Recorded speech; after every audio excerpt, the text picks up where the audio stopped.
Há algo acontecendo em silêncio, de forma gradual, quase imperceptível, e exatamente por isso tão perigoso.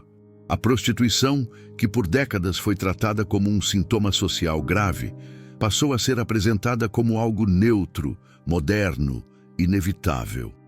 Como começar no job? É uma pergunta que eu sempre recebo aqui, as meninas sempre me perguntam onde ir, como começar, como fazer. Sabe como que você começa no job, amiga? Não começando, tá? Porque eu já falei isso aqui várias vezes. O meu conselho pra quem vive me perguntando como começar no job, isso é uma menina que era do job e fala com todo o coração, não comece. Eu já falei aqui, eu só tô viva mesmo pela misericórdia de Deus, porque todas as vezes que eu cheguei à beira da morte foi por conta do job. O job, ele não vai tirar sua paz. Você entrou pro job, no teu primeiro job, automaticamente o espírito que você vai estar servindo já entra ali no teu corpo, já vai começar a fazer com que você fique perturbada, sem confiança, sem autoestima, sem nada. Ele tira tudo de você. Você não vai ter paz, você não vai ter mais nada, você só vai ser perturbada. Você vai ter bolsa de luxo, sapato de luxo e uma cabeça perturbada, sem paz de espírito, sem alegria, sem leveza, tudo vai ser tão pesado. Quem conta outra realidade ou quem romantiza o job, infelizmente tá mentindo, tá? Porque essa é a verdade. Eu posso falar por mim, por todas as meninas que eu conheci nesses anos de job, é sempre a mesma coisa. Não existe nada de bom nisso, nada que vai te dar fruto nisso, tá bom? Só existe isso, perturbação, um espírito ruim que vai se apossar de você. E não vale a pena você perder a sua paz, a alegria, o prazer em ir em um restaurante comer a comida que você gosta. Você vai viver por aí bêbada, infeliz, triste, perturbada, com uma série de problemas mentais, misturando remédio psiquiátrico com álcool, e você não vai ser feliz. Em muitos discursos atuais, ela deixou de ser vista como consequência de vulnerabilidade para ser vendida como escolha empoderada, estilo de vida ou simples transação econômica. E é aí que começa o problema. Pode beijar as do job? Então, não só como pode, como deve beijar as do job. É claro que tem que beijar as do job. Oxi, aí você acha que você vai sair com a menina que é do job e não vai dar um beijinho nela. Quando algo profundamente ligado à dor, desigualdade e ruptura humana passa a ser tratado como normal, a sociedade não fica mais livre, ela fica anestesiada. Normalizar não significa resolver, significa parar de se incomodar. O primeiro sinal dessa normalização aparece na linguagem. As palavras mudam, suavizam, escondem o peso real da experiência. O que antes era descrito como exploração, agora aparece como liberdade financeira. O que envolvia risco, trauma e dissociação passa a ser enquadrado como autonomia. A linguagem cria distância emocional suficiente para que ninguém precise olhar de frente. Meus seguidores, bom dia! Como vocês estão? Tô te fazendo minhas unhas, acabei de fazer a unha da mão, a unha do pé. E, tô feliz. Porque adivinha quem tá de volta? Sim, tô de volta, só que tô esperando ele sinalizar algumas coisas. Para o que realmente está sendo discutido. Quando a linguagem suaviza demais, a realidade some do campo de visão. Outro ponto ignorado é que a normalização quase nunca considera o contexto completo. Fala-se muito de exceções, histórias pontuais de sucesso e quase nada da regra. A regra envolve histórico de abuso, pobreza, ausência de alternativas reais, dissociação emocional e riscos constantes à integridade física e psicológica. Mas isso não é instagramável, não gera cliques, não sustenta narrativa confortável. A normalização também cria um efeito colateral perverso. Ela desloca a responsabilidade moral. Se tudo é escolha, ninguém precisa mais se perguntar por que tantas pessoas chegam a esse ponto. Se tudo é normal, não há urgência em corrigir estruturas que empurram indivíduos para situações extremas. E isso não afeta apenas quem está diretamente envolvido. Afeta a forma como intimidade, corpo e vínculo passam a ser percebidos por toda a sociedade. Quando o acesso ao corpo vira mercadoria comum, a percepção de valor relacional se fragmenta. O corpo deixa de ser extensão do sujeito e passa a ser ferramenta de sobrevivência. Isso muda o tecido social. Outro aspecto pouco discutido é o impacto psicológico da dissociação. Para suportar determinadas experiências, o ser humano aprende a se desconectar emocionalmente do próprio corpo. Essa desconexão pode parecer funcional no curto prazo, mas cobra um preço alto com o tempo.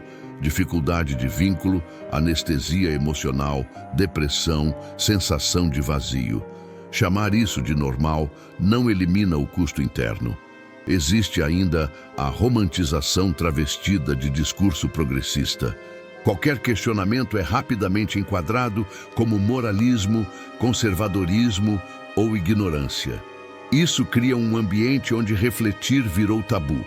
E quando refletir vira tabu, algo está sendo protegido, não debatido.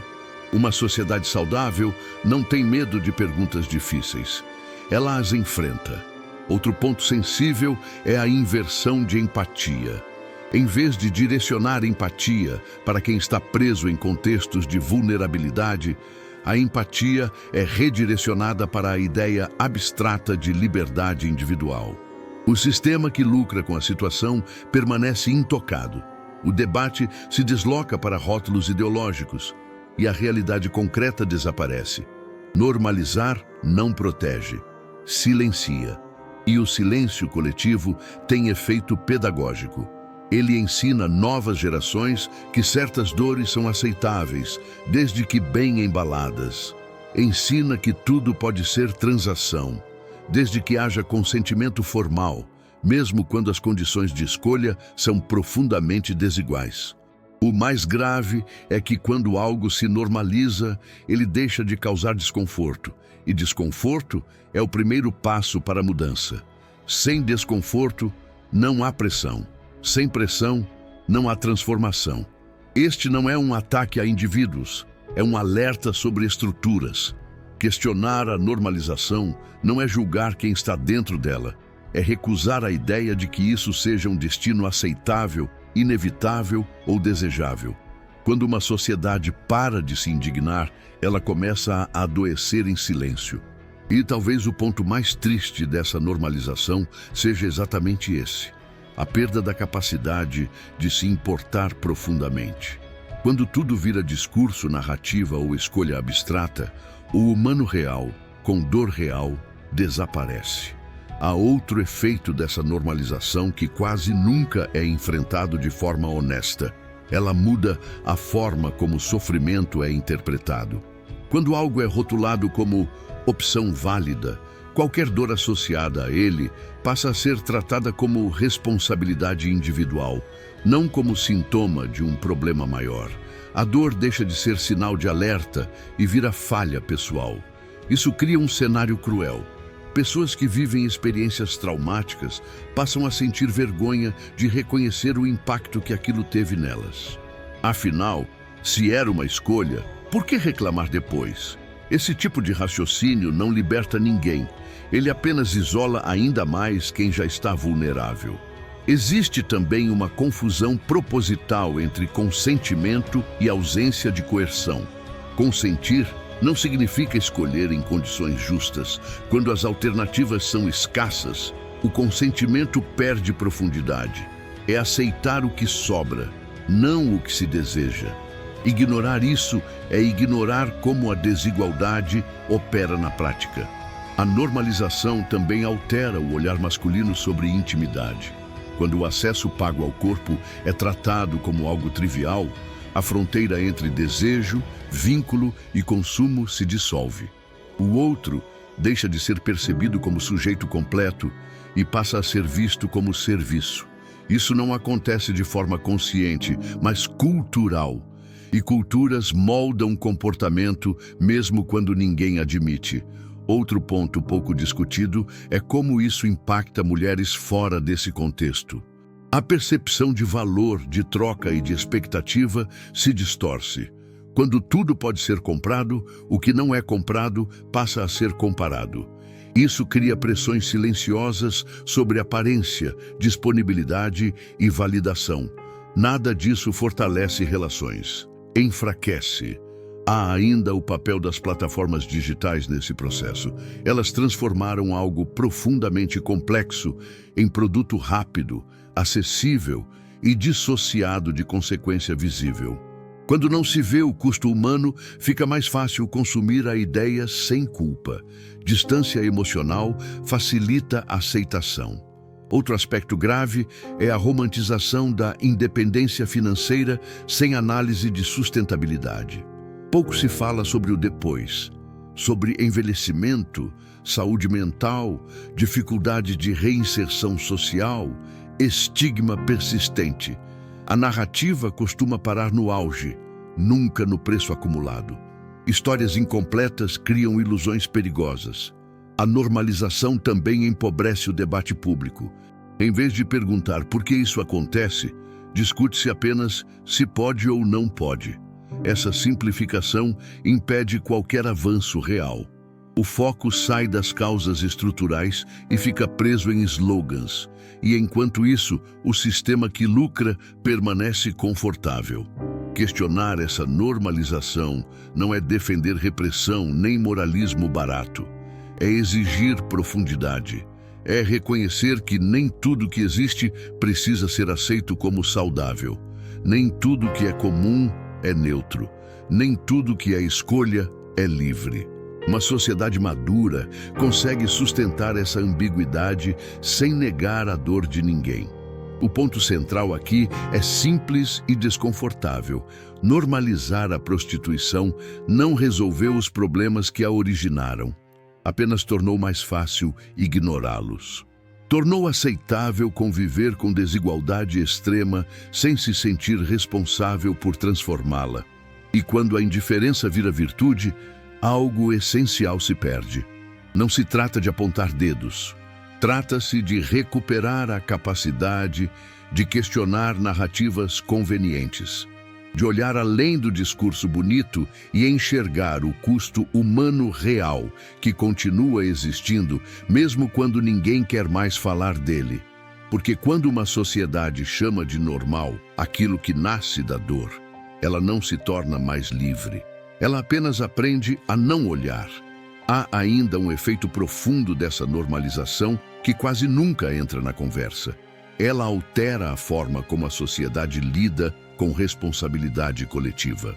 Quando algo passa a ser tratado como inevitável ou apenas uma escolha individual, a obrigação de oferecer alternativas reais desaparece.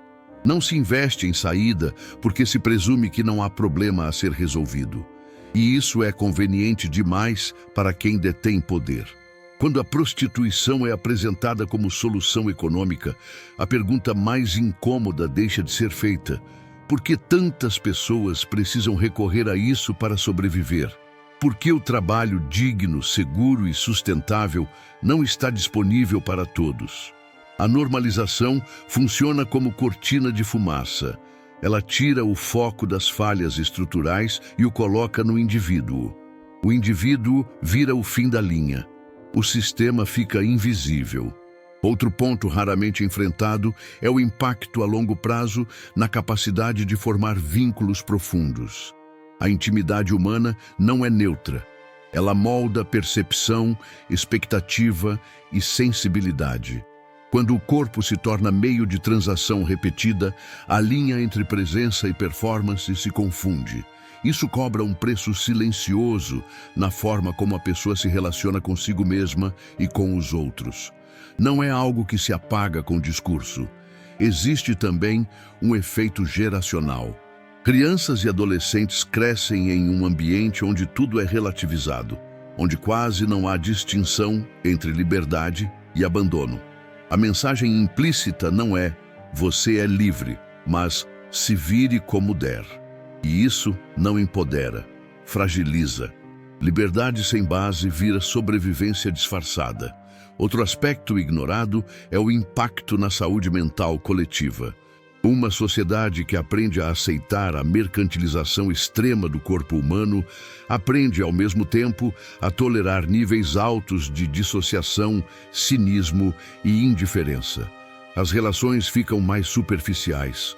O vínculo perde centralidade. O outro vira meio, não fim. E isso não fica restrito a um grupo específico.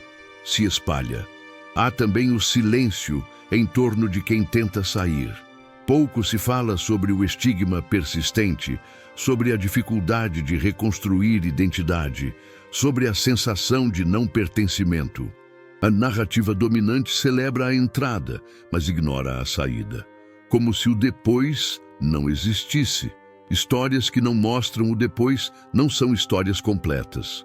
Outro ponto delicado é como qualquer crítica honesta é rapidamente abafada por rótulos. Questionar vira ataque, pensar vira ameaça. Isso empobrece o debate e impede avanços reais. Uma sociedade madura não protege ideias do questionamento. Ela as fortalece com ele. Quando o debate é interditado, algo está sendo defendido a qualquer custo. É importante repetir, isso não é sobre moralizar indivíduos, é sobre recusar a ideia de que normalizar uma prática profundamente ligada à desigualdade seja progresso. Progresso real reduz sofrimento estrutural, não o torna aceitável. Aceitar não é o mesmo que resolver. Talvez o ponto mais desconfortável de todos seja reconhecer que a normalização traz conforto para quem observa de fora. Ela alivia a consciência coletiva. Permite que as pessoas sigam suas vidas sem se sentirem implicadas. E esse alívio tem um preço: a perda da empatia ativa. Empatia ativa incomoda, empatia passiva anestesia. Uma sociedade saudável não precisa transformar tudo em tabu, mas também não precisa transformar tudo em normal.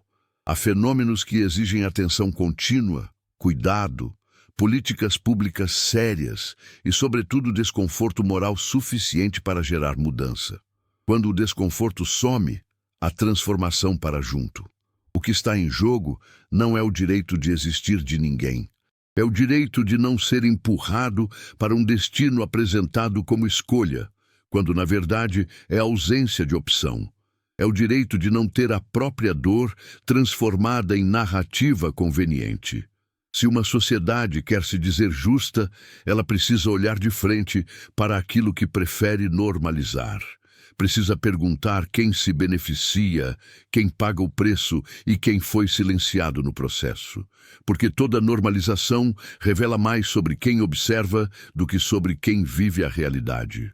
Existe ainda um último ponto, talvez o mais incômodo de todos, que explica por que essa normalização avança tão facilmente. Ela oferece uma saída simples para problemas complexos. E soluções simples sempre seduzem sociedades cansadas. Quando uma realidade difícil é reembalada como opção individual, o coletivo se desobriga de agir. Não é mais um fracasso social, é apenas uma escolha pessoal. Essa mudança de enquadramento é poderosa porque alivia a consciência de quem observa e transfere todo o peso para quem vive a situação. É confortável chamar de escolha aquilo que evita responsabilidade coletiva. Mas nenhuma sociedade evolui terceirizando suas falhas para indivíduos vulneráveis. Evolução real exige encarar causas, não apenas aceitar consequências. Exige perguntar por que determinadas trajetórias se repetem sempre nos mesmos grupos, nos mesmos contextos, nas mesmas margens. Outro efeito profundo dessa normalização é o empobrecimento do sentido de dignidade. Quando tudo pode ser convertido em mercadoria, a dignidade deixa de ser um valor inegociável e passa a ser algo relativo, condicional, ajustável ao contexto econômico. Isso não é liberdade, é fragilidade moral coletiva. Dignidade relativizada é dignidade em risco. Há também um impacto silencioso sobre o imaginário masculino. A repetição da ideia de que o corpo está disponível mediante pagamento molda expectativas, reduz empatia e enfraquece a capacidade de construir intimidade baseada em reciprocidade. Relações passam a ser avaliadas por custo-benefício, não por presença, compromisso ou vínculo. Isso não cria homens mais livres, cria homens mais vazios. Ao mesmo tempo, mulheres passam a carregar um paradoxo cruel. São incentivadas a ver exploração como empoderamento, mas continuam arcando sozinhas com as consequências emocionais, físicas e sociais dessa escolha. O discurso aplaude, a realidade cobra. Aplaudir não protege, silêncio não cura. Outro ponto raramente dito é que normalizar algo não o torna menos violento, apenas menos visível. A violência não desaparece quando muda de nome. Ela apenas se esconde atrás de palavras mais palatáveis. E aquilo que não é visto, não é combatido. Toda sociedade escolhe o que prefere não enxergar.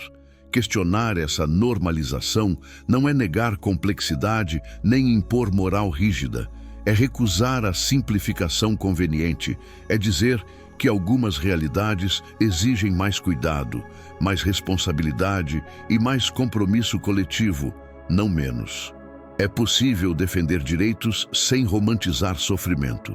É possível respeitar indivíduos sem absolver estruturas.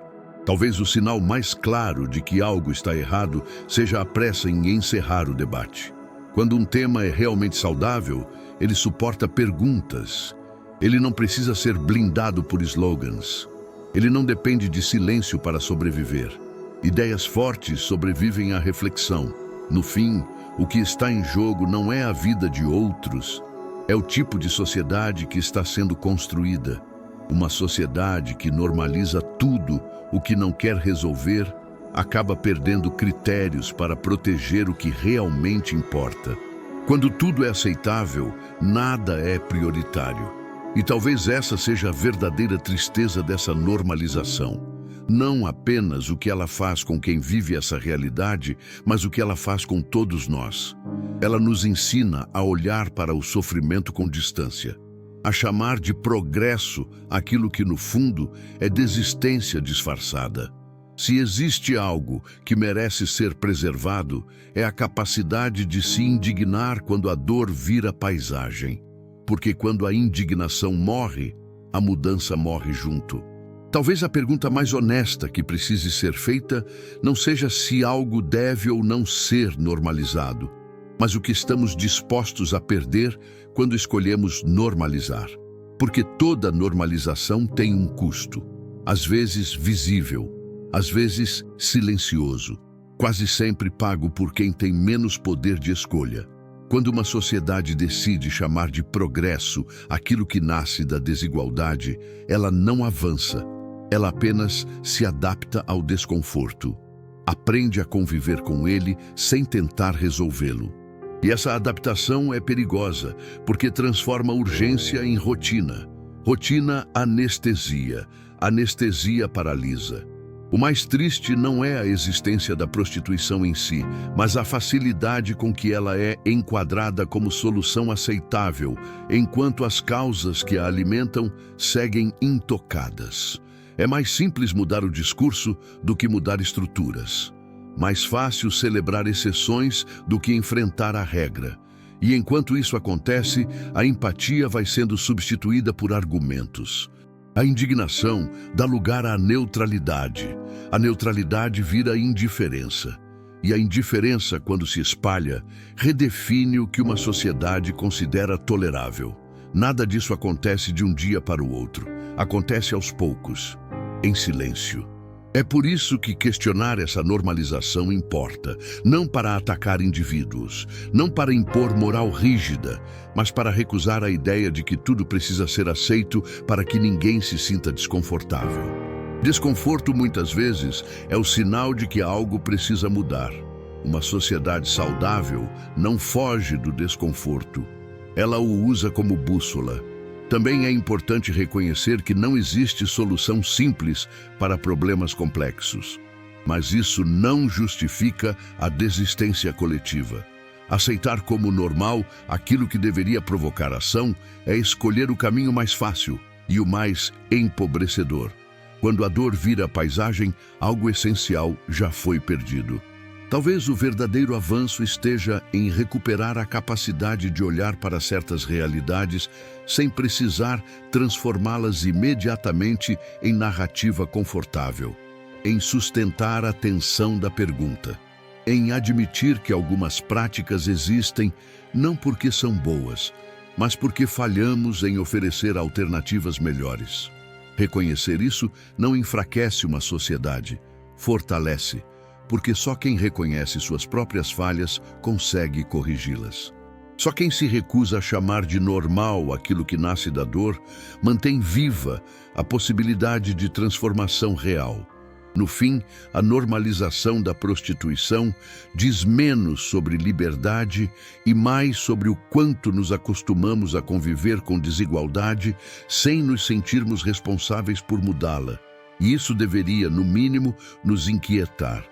Se inquietar é saudável, indiferença não.